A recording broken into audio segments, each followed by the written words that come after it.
이제 우린 끝인가요?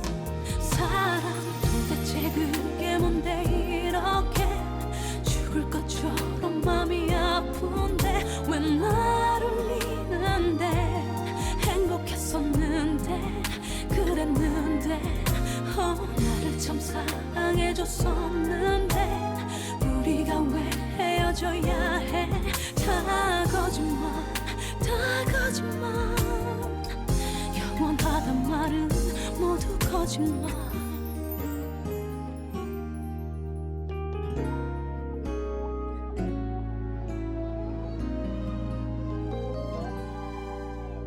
아직은 다른 사람 만나 우리가 사랑했던 것처럼 웃고 떠들고 안아주고 또 입맞춤 하지 말아요 내 모든 걸 다 예뻐해주고 사람들에게 내 자랑을 해주던 이제부터 그댄 내 사람 아니라고 벌써 그러면 안 돼요 사람 사는 일이 다 그런 거라고 이별할 때마다 수백 번도 더 했던 말버릇 이제는 위로도 되질 않죠 나를 참 사랑해줬었는데 우리가 왜 헤어져야 해 다 거짓말 다 거짓말 영원하단 말은 모두 거짓말 바보 같은 마음도 이렇게 떠나봐하면서 그래도 또 사랑은 슬픈 이별을 반복하게 되겠죠 아프지 않게 사랑 믿지 않을래요 다시는 혼자가 두렵지 않게 그대 왜날 마음이 아픈데 왜 날 울리는데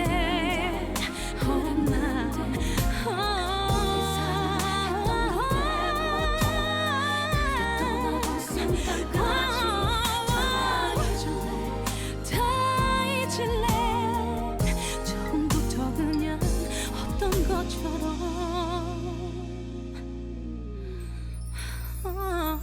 yeah.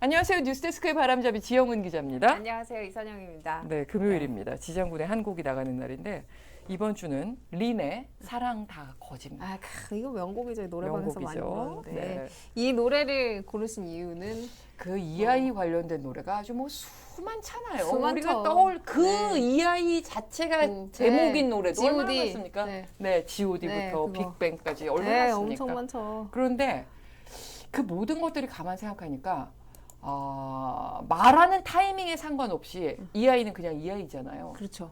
근데 이 노래 가사 중에 영원하단 말은 모두 이 아이 이 가사가 있는데 그거 진짜 팩트다. 그러니까 이거는 말할 당시엔 진실이었지만 시간이 지난 다음에는 결과적으로는 이 아이가 되는 게 너를 영원히 사랑하겠어 라는 표현인 것 같은 거예요. 그래서 이 아이 중에서도 이 진실이었다가 이 아이로 바뀌는 이 얘기를 이런 것도 있구나. 그럼 사랑은 다 허구인가요? 선배님? 당시에는 진실이죠.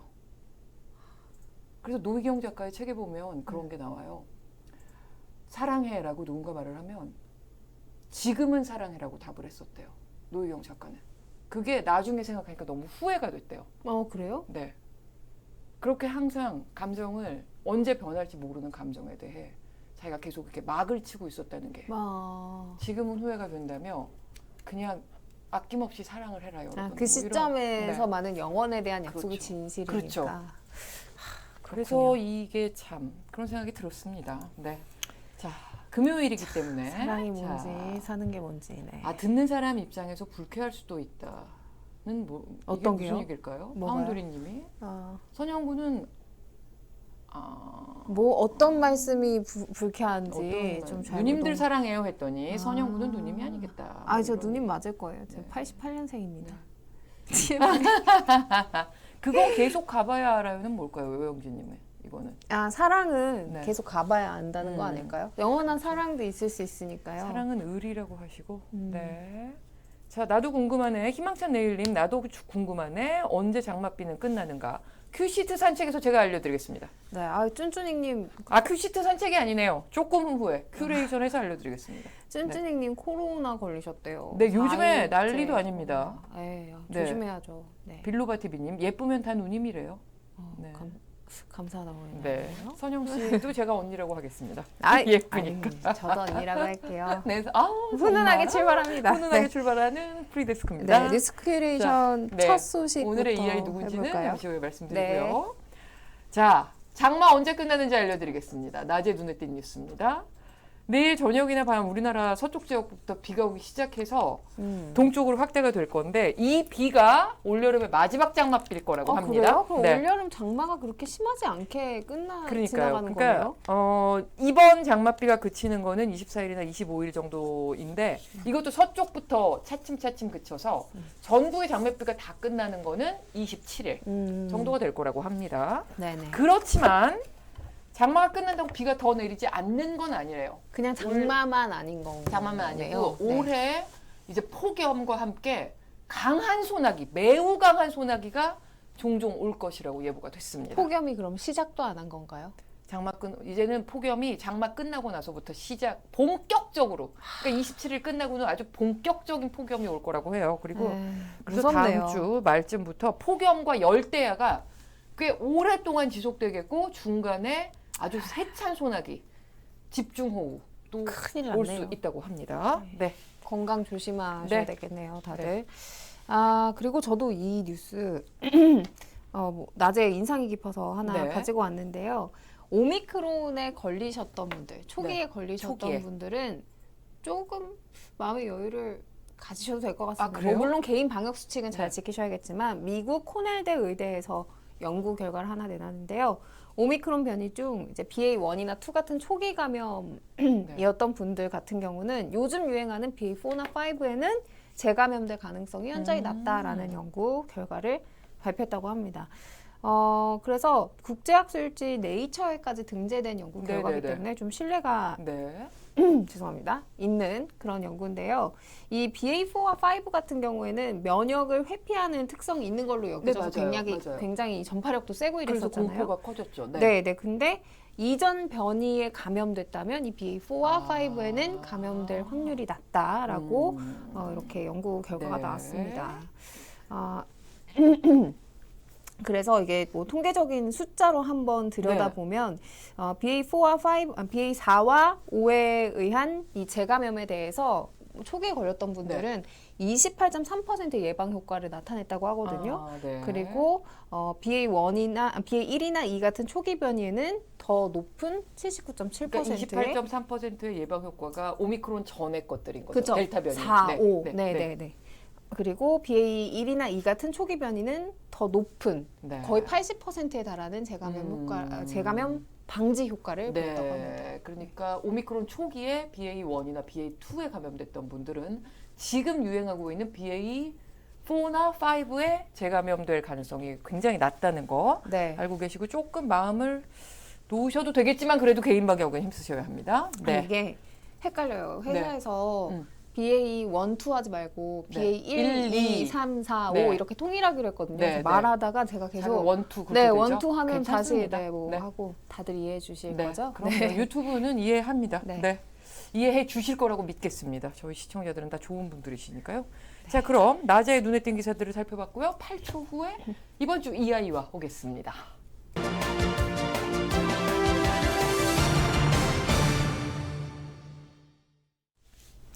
제가 장마는 27일쯤 끝난다고 말씀드렸는데 강민승님 2년 동안 계절 상관없는 코로나 언제 끝났나 이건 저도 모르겠습니다. 그러게요. 이건 모르겠습니다. 그 뭐죠? 그 PCR 검사하는 곳? 선별진료소. 네, 선별진료소도 이제 속속 네. 다시 이제 문을 연다고 큐시트 하는 산책에 소식이. 제가 그거 골라왔어요. 아, 그렇죠. 네, 골라왔으니까. 아, 그걸 보면서 진짜 또 도돌이표인가 싶어서 힘이 쭉 빠지더라고요. 아침에. 박광민 씨가 바이든도 돌파 감염이라고 그러는데 4차까지 맞았대요. 바이든 아, 대통령은. 그렇죠. 근데도 이번에 또 재감염이 됐다고 하니까 그 우리가 3차까지 맞았던 그 백신이 이제 조금 약발이 떨어지는 게 아닌가 싶기도 하고. 그렇죠. 근데 그래도 확실히 백신을 맞으신 분들이 치명률이나 그렇죠. 중증화율은 위중증으로 네, 네, 낮은 것 낮으니까. 같습니다. 네. 네. 종식은 산 넘어 산이다. 이렇게까지도 하시네요. 아이고. 맞습니다. 자, 금요일 푸대를 반짝반짝 빛내는 이선영 아나운서의 의식의 흐름 코너 이하입니다. 네, 이번 주 주제는 거짓말. 거짓말. 네, 거짓말. 다들 힌트를 너무 잘 주셔서 네. 네, 예측하셨을 것 같은데 네. 이번 한 주에 이 거짓말로 논란이 된 기사가 많아서 네. 좀 화가 많이 났었어요. 네. 음. 사실 저희가 계속 금요일에 음주 우리 음주 권장 장려, 방송 음주 장려. 네. 이 아닌가 싶을 정도 계속 술 얘기를 했잖아요. 네. 그래서 좀 이번 주는 음주 장려가 아니라 금주 금주 장려, 장려. 네, 네. 소식으로 시작을 한번 네. 해보겠습니다. 좋습니다. 음주운전 정말 이거 딱 한 잔만 하면서 해도 안 되는 거잖아요. 네, 안 되죠. 네. 근데 이제 술 먹고 교통사고까지 내고 경찰이 용의자를 특정했는데 거짓말까지 한 네. 이야기를 한번 해드리려고 해요. 딱 걸린 거죠. 이 남성이 너무 취한 나머지 주차장에 세워져 있던 자신의 차량을 빼려다가 옆에 있는 차 치고 그 주차장에 구조물 치고 네. 다 받고 2km를 달려서 집에 간 거예요. 네. 뭐 2km라고 하면은 사실 거리상으로는 그렇게 뭐 먼 거리는 아니지만 그래도 이렇게 차를 박을 정도면은 지나가는 행인을 칠 수도 있는 그렇죠. 거고 인명사고가 충분히 날 수 있는 상황이었기 때문에 절대 운전하면 안 되는 정도로 취해 있었는데 이제 뭐 차량도 받고 구조물도 받고 했으니까 수사에 들어갔겠죠. 오늘 아침에 제 차를 받은 분도 음주 상태였을지도 그럴 모르겠다 수도 생각 있겠네요. 갑자기 나네. 아니 지영 선배가 아침에 누가 지영 선배 저희가 차를 주차장에 박았대요. 주차해 네. 놓은 차를 어떤 주민께서 사정없이 받아버리셨습니다. 네. 아무튼 그래서 아무튼. 네, 경찰이 용의자를 특정하자 이제 그때부터 거짓말이 시작된 거죠. 밖에서 차 사고를 낸 건 내가 맞는데 네. 그거 내가 박은 건 맞는데 내가 집에 와서 불안한 마음에 술로 달랬다. 그러니까 집에 와서 술을 마셨고 나는 음주운전은 아니라고 주장을 한 거죠. 그러니까 정신이 없어서 이리 박고 저리 박았다. 네. 그리고 마음을 진정시키려고 술을 먹었다. 술을 먹었다. 근데 이걸 경찰을 상대로 이런 거짓말을 했다는 거잖아요. 정말 간이 크죠. 근데 이걸 어떻게 증명을 해요? 이거를 그 사람이 음주운전 한 게 현장 적발된 게 아니잖아요. 그렇죠. 그러면 발뺌하면 이제 아무래도 음주인데 하는데 어떻게 이거를 증명을 해냈죠? 선배 위드마크 공식. 네, 그거 알죠. 거꾸로 가는 거. 네네네. 저도 그 언론사 입시 네, 네. 입사 준비할 때 방문각 거기서 배웠거든요. 이제 위드마크 공식이 뭐냐면은 이제 운전자의 혈액을 채취해서 마신 술의 종류, 음주량 그리고 네. 그 사람의 어떤 신체적인 특성 이런 것들을 이제 종합적으로 고려해서 거꾸로 추적을 하는 거예요. 이게 사람이 평균적으로 한 시간에 0.015%씩 혈중 알코올 농도가 감소한대요. 그러니까 그런 이제 제반적인 환경 고려해서 시간을 역추적해서 네. 그때쯤 이만큼 마셨겠다라고 추정하는 게 이제 위드마크 공식인데요. 우리나라의 경우 이제 1996년 뺑소니 이제 범인을 잡기 위해서 경찰이 이 위드마크 공식을 도입했습니다. 근데 평균적으로 시간당 0.015%씩 감소한다고는 해도 이게 사람의 신체 조건이나 또 음주 환경이나 이런 거를 다 다르죠. 고려하면 일반적으로 딱 일률적으로 적용되기는 어려워서 재판에서는 증거로 인정이 안 되는 경우도 있다 그러더라고요. 네, 그래서 제가 이 소식을 가지고 온 게 재판에서 이 위드마크 공식으로 추산한 이 혈중 알코올 농도로 이제 처벌을 받게 된 사건이기 네. 때문에 그렇거든요. 근데 사실 말씀하신 것처럼 애초에 이게 사실에 근거한 증거가 아니고 이제 추산하는 거잖아요. 네. 그래서 더 엄격하게 적용하려는 노력을 이제 재판부에서 많이 하는데요. 계산을 해봤더니 혈중 알코올 농도가 이제 급격히 떨어지는 하강기였다라고 추론이 되면은 네. 이 운전자한테 조금 더 유리하게 유리하겠죠. 네네, 네네네. 추정을 해야만 하기 때문에 예. 이 위드마크를 근거로 어떤 유죄 판단을 내리는 경우는 말씀하신 것처럼 굉장히 이제 희소한 사례인 거죠. 근데 이 남성 같은 경우에는 이제 경찰이 찾아왔을 때 본인이 혈액 채취해서 검사해봐라라고 한 거예요. 또 네. 대담하게. 네. 그때 이제 병원에서 이제 혈액을 채취했을 때 0.214%가 나왔는데 위드마크로 이제 추산해서 계산해봤더니 이보다 높은 0.231%가 나온 거예요. 네. 그러니까 재판부가 이거는 이 위드마크 공식으로 계산한 이 결과값이 훨씬 더 높기 높으니까. 때문에 이렇게 네. 생각해도 저렇게 생각해도 음주 당시가 운전을 했을 해서는 안될 때. 시점이다라고 네네네네네네. 판단을 내릴 수밖에 없었던 거죠. 네. 그래서 재판부에서 징역 1년을 선고했습니다. 네. 근데 이게 또 사이다 결말이긴 한데. 좀 아쉬운 점이 네. 있어요. 양형 이유로 네. 음주로 주의력이 저하된 상태에서 범죄를 저지른 점이라고 하면서 음주 상태여서 어머. 감형을 이게 해준 참 거죠. 문제예요. 네, 진짜 언제나. 심지어 이 사람이 동종 전과로 음. 4범이었대요. 그러니까 음주운전 전과가 4범이었는데도 음주 상태인 점을 감안해 준 거죠. 이게 이제 주취 감경이라고 하잖아요. 네. 그래서 모든 범죄에서 주취 감경이라는 걸 다 없애자 이런 얘기가 나오고 네. 있잖아요, 지금. 한참 전부터 나왔었죠. 그렇죠. 근데 이게 음주운전으로 처벌을 하는 건데 네. 음주 때문에 감경을 해준다는 건 정말 아이러니네요, 이거는. 그러니까요. 지금 말이 댓글창도 되나요? 뭐 네. 럼블님도 음주하면 깎아주냐 크크크크. 그 지난번에 김보람님도 네. 그 유퀴즈 그 프로그램에 김영하 작가가 나와서 그런 얘기를 하더라고요.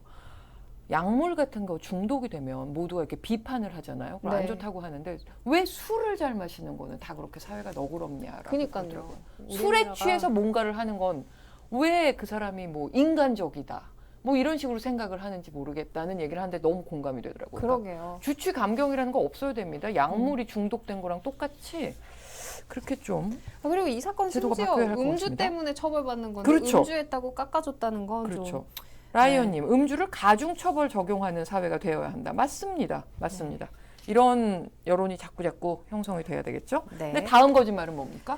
이 사건은 저는 우리나라에서 발생한 사건이 맞는지 다시 네. 한번 좀 찾아보게 됐었는데 이제 미드 덱스터 같은 데서는 나올 네네네. 법한 사건이었어요. 개가 총에 맞아서 죽었다라고 하면 어떤 생각이 드세요? 이게 우리나라에서 일어난 일이야? 저는 그런 그렇죠. 생각이 들었었거든요. 그러니까 그러니까 지난해 6월에 네. 발생한 이제 사건이고요. 최근에 이제 재판부에서 판단이 난 사건인데 경북 경주의 한 농장에서 진돗개 한 마리가 총살을 당했어요. 네. 일단 뭐 이 총이 어디서 어떻게 나온 건지도 음. 궁금하지만 용의자는 이 개가 나에게 달려들어서 생명의 위협을 느꼈기 때문에 정당방위로 이 개를 쐈다라고 설명을 했는데요. 이게 거짓말이었던 거죠. 네. 저도 처음에는 여기까지만 읽었을 때는 그럴 수 있겠다는 생각이 들었어요. 뭐 공기총을 어떤 이유로 가지고 있는지는 몰라도 개가 달려들었고 너무 뭐 우리 핏불 테리어 같은 거 너무 네, 무섭잖아요. 무섭죠. 네, 그러면은 쏠 쏠 수도 수도 있겠다. 그 상황이 그럴 수도 있겠다라고 믿을 법도 하잖아요. 네. 근데 경찰이 이 개를 부검을 맡긴 거예요. 음. 네, 부검을 의뢰했더니 이제 총을 쓰면 이제 탄환이 뚫고 들어가서 나오는 모양. 사출구. 네, 사출구가 있잖아요. 요 사출구를 봤더니 걔가 이렇게 서 있을 때 쏴서 나온 모양이 아니라 이거는 눕혔거나 이렇게 밀었거나 판판한데 고정을 대고 시켜놓은 거군요. 쐈다는 거예요. 그러면 쏠 작정을 하고 개를 움직이지 못하게 고정을 해놓고 아예 쐈다는 그렇죠. 건데 그게 이제 부검으로 드러난 무섭네요. 거죠. 근데 네. 그 동물을 부검을 하는 사례가 많이 있어요. 저도 이번에 처음 알았는데 네. 이게 정당방위로 쐈다는 말이 결국엔 어쨌든 부검으로 밝혀진 거잖아요. 그래서 저는 이 동물의 부검도 우리 사람 부검하는 것처럼 국립과학수사연구원 뭐 이런 데서 네. 하는 줄 알았어요. 근데 그게 아니고 농림축산검역본부에서 동물의 부검 같은 경우는 하고 있는데 이걸 해주는 데가 전국에 김천 한 곳밖에 없대요. 그래서 전국에서 모든 동물들의 부검 의뢰가 한 곳에만 몰린다는 거예요. 그래서 인력이 많이 부족한 상황이라고 합니다. 근데 이렇게 잔혹한 동물 학대 사건들이 심심치 않게 일어나는데 최근에 정말 많죠. 이것도 어떻게 보면 범죄인데 그렇죠. 여기 이 범죄를 입증하는 결정적 역할을 하는 그런 부검이 네. 한 곳에서밖에 안 한다는 거는 좀 문제네요. 네, 그 한 곳에서 열심히 일을 해주셔서 진실을 규명한 덕에 어쨌든 이 개를 쏜 이 동물 학대범은 네. 특수재물 순괴죄로 처벌을 받게 됐다고 합니다. 다음 거짓말을 보니까 왜 우리 그때 뉴스데스크에 당선되고 나면 미납한 선거 비용 뭐 내겠다. 네, 네. 그래서 그거를 내겠다는 약속, 그다음에 냈는지 확인, 뭐 이걸 우리가 뉴스데스크에서 다 했었잖아요. 네, 네. 그래서 우리가 안 냈다, 그거 거짓말이었다 그렇게 했었는데 이것도 또 이제 선거 관련 거짓말이 또 나온 거네요. 아, 네. 이게 저는 이 공약을 들으면 저라도 솔깃해서 뽑을 것 같은데 아이 나면 1,000만 원, 5살 될 때까지 매월 100만 원 이런 공약을 한 사람이 있습니다. 저는 안 뽑아요. 아이를 다 낳았기 때문에. 저는 아직 제 미래에 저 공약 때문에 뽑지 않겠어요. 뽑을 생각이 낳을 생각이 있기 때문에 농담입니다. 아무튼 이 사람 공약을 보고 내건 정하겠습니다. 사람 네. 6일 지방선거에서 12년 만에 충북도지사 탈환에 성공한 국민의힘 소속 김영환 지사 이야기인데요. 네네. 이 김영환 지사의 공약 이걸 계산해봤더니 일단 낳을 때 1,000만 원, 월 100만 원씩 5살 때까지 그럼 한 6천만 원, 7천만 원인가요? 1,200만 원이니까 1,200만 원씩 5살 때까지가 6천에다가 6천에다가 출산 시 7,200. 7천이네요. 엄청나게 다시 큰 나와볼까? 금액이잖아요. 중국으로 이사 갔죠. 네, 출산할 계획이 있는 분들은 굳이 다른 시도에서 낳기보다는 충북으로 가면은 훨씬 이제 경제적으로 도움이 많이 되는 공약이기 때문에 네. 어쨌든 파격적인 공약을 내걸어서 이제 당선이 된 거죠. 네. 네. 근데 지사직 인수위원회가 이제 당선 후에 꾸려졌는데 10대 공약도 아니고 이제 지사가 되고 나서 내가 이 공약 실천하겠다라고 한 100대 공약에도 이 공약이 포함이 안 됐대요. 네. 그러니까 이 공약 보고 뽑으신 분들 입장에서는 뭐야? 그럼 그때 한 공약은 뭐 다 거짓말이야? 그러니까요. 100대 공약에도 안 들어가, 100대 과제에도 안 들어갔다는 건 좀 너무한데요. 그렇죠. 네. 그래서 이제 그 취재를 해봤더니 이 김영환 지사 같은 경우는 내년에 지급하기로 한 약속 지킬 거다라고 네. 이제 계속 이야기를 하고 있는데 네. 정작 이제 예산을 지급할 주체인 시군과 제대로 협의가 됐는지 알아보니까 전혀 실무진과 시군 사이에 아무런 이야기도 이제 진행이 안 된 걸로 나타났다고 합니다. 네. 그러니까 또 내년에 정부가 내년부터 0세 아동에게는 70만 원, 1세 아동 35만 원 등 이제 부모 급여를 지급하기를 추진을 하고 있잖아요. 네네. 이것과 이제 중복 지원이 될 수 있기 때문에 시도 입장에서는 오히려 더 보수적으로 이게 중복 복지가 될 수 있기 때문에 아직은 고려 중이다. 아직은 여러 가지를 고려 중이다라는 입장만 저게 밝혔다고 합니다. 시행이 되려면 정말 막대한 예산이 필요할 텐데 네네. 예산이 확정돼야 되는데 지자체 예산 확정 시기가 10월이잖아요. 네네. 그럼 이제 얼마 남지도 않았는데 그러면 거짓말이었다는 비판이 나올 수밖에 없는 상황이에요. 그렇죠. 지금 뭐 10월이면 지금 7월이 거의 다 갔으니까 2달 안에 뭐 예산을 확정하고 하려면은 지금 어느 정도 얘기가 됐어야 되는 거잖아요. 그래서 뭐 공약을 믿고 투표한 유권자들 입장에서는 이거 신뢰를 저버린 행동 아니냐. 뭐 아직 결과가 완전히 난 건 아니지만 그런 생각을 할 수밖에 없는 거죠. 일단 당선부터 되자 하면서 이렇게 오죽하면 그 빌공짜를 써서 공약은 공약이다 이렇게 얘기를 하고 있잖아요. 네. 이런 건 좀 이제 좀 그만하셨으면 좋겠습니다. 네. 네.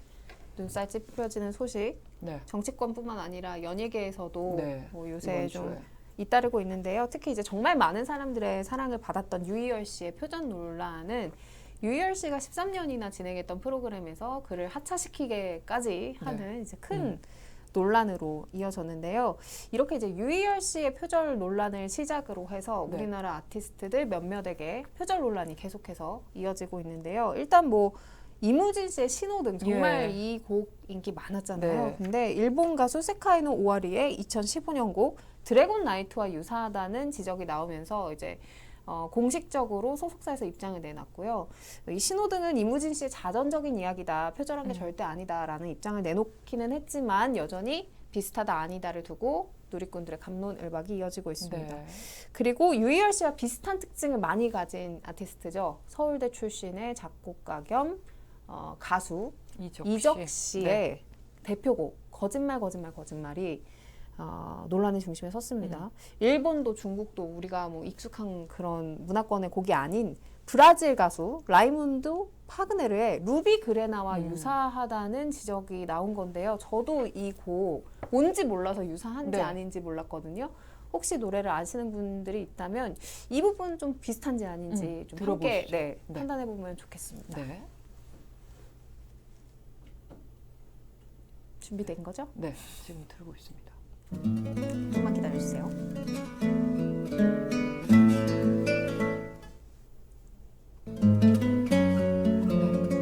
우리가 오디오가 여기서 우리가 들을 수가 없어요. 아 그렇군요. 네. 지금 그래서 방송 나간 거죠? 들으셨습니까? 한 번 더 들려드릴까? 한 번 더 들려드릴게요. 네. 한 번 더 들려드릴게요. 저희 모습도 나오는데 이게 이제 이적 씨의 곡의 그 거짓말, 네네네. 거짓말 네. 이 후렴구와 비슷하다라는 좀 지적인데요. 비슷하기도 하더라고요. 저도 네, 들어봤는데. 네, 네. 네. 파운드리님께서 순간 깜놀했다라고 네, 하셨는데, 다른데. 네, 버핀문님께서도 비슷해라고 음. 해주셨고, 어쨌든 이제 이걸 찾아낸 누리꾼이 저는 정말 대단하더라고요. 대단하죠. 네. 네. 그리고 뭐 비슷하다 아니다에 대한 이제 갑론을박은 충분히 있을 수 있는데 어쨌든 그 이유는 있는 것 같다라는 그렇죠. 생각이 이적 씨는 들고요. 대응할 가치도 없다. 이렇게 강경하게 강경하게 맞섰더라고요. 네, 맞섰습니다. 사실 뭐 하늘 아래 다른 곡이 있냐 이런 이야기가 나올 정도로 이제는 완전히 새로운 곡 나오기는 힘든 그런 네, 시대가 됐지만 어쨌든 뭐 법적으로는 그만큼 뭐 저작권법에 위배되는 소지가 있는 표절곡이다라는 걸 인정받기는 사실 굉장히 힘들다고 해요. 네. 근데 법적인 문제를 떠나서 그냥 대중들의 시선에서는 워낙에 천재 작곡가다, 너무나 사람들에게 사랑받는 곡을 많이 받는다라는 평가를 받았던 아티스트들이 유사한 곡의 이제 표절 논란에 휘말리면서 실망을 할 수밖에 없거든요. 네. 그래서 이런 부분은 사실 아티스트들이 작업을 하면서 앞으로는 좀 고려를 더 이제 폭넓게 해야 될 것 같고 네. 대응 방식에 있어서도 조금 더 성숙하게 대처해야 되지 않나 이런 생각이 들었습니다. 근데 여기 채팅창에도 의견이 되게 많이 갈리시네요. 네, 비슷하다고 하는 분들도 계시고 그냥 이제 한 마디 정도 비슷하다고 표절이라고 하는 건 좀 너무하다. 멜로디 유사성만 따지면 클래식까지 다 들어가 보면 유사한 건 더 많을 거다. 그러니까 이 말씀도 맞는 맞죠. 것 같아요. 네. 서로가 서로에게 영향을 주는지라 죽을 죄로 끌고 가지만 않았으면 네, 좋겠다. 저도 사실 이 말에 가장 네, 공감이 이 말에 돼요. 공감이 됩니다. 맞습니다. 맞습니다. 자, 오늘 이 아이 거짓말에 대한 흥미로운 기사들 정리해봤고요. 8초 후에 오겠습니다.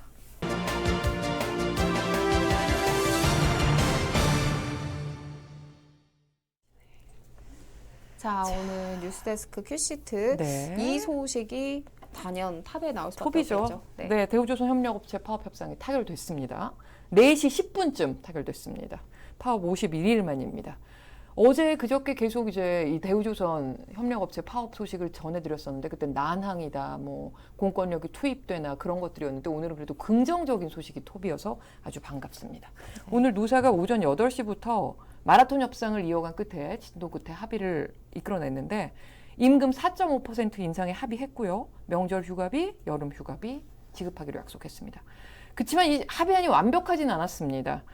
그 최대 쟁점이었던 손해배상 문제 있잖아요. 네. 파업 기간에 발생한 손해배상 소송 문제 이 부분이 미결로 남았습니다. 노조는 지도부가 민형사 그 책임을 지더라도 조합원들에게 피해는 없도록 하겠다 이렇게 했는데요. 앞으로 어떻게 될지 뉴스데스크에서 전망해 보겠습니다. 자, 장마가 끝나면 그 하천이나 바다가 폐기물로 뒤덮인다고 이거 합니다. 이게 문제죠. 떠내려오는 거죠. 네. 그래서 팔당호에서 이번 장마 기간에 수거된 쓰레기가 1,000톤이나 된다고 해요. 1000톤이요? 네, 팔당호만 이런 게 아니라 뭐 한강 또 인천 앞바다 다 비슷한 일로 매년 여름에 몸살을 앓고 있다고 하는데 왜 이런 일이 반복되는 건지 막을 수 있는 방법은 없는지 현장 취재의 대명사 코너죠. 바로 간다. 바로 간다. 그래서 이 엉망이 된 호수와 하천, 바다 다 살펴보고요. 해결할 방법은 없는지 모색해 보겠습니다. 자, 28초 남았습니다. 물가 상승에 유럽도 빅스텝을 밟았습니다. 11년 만에 0.5%포인트 기준금리를 올렸습니다.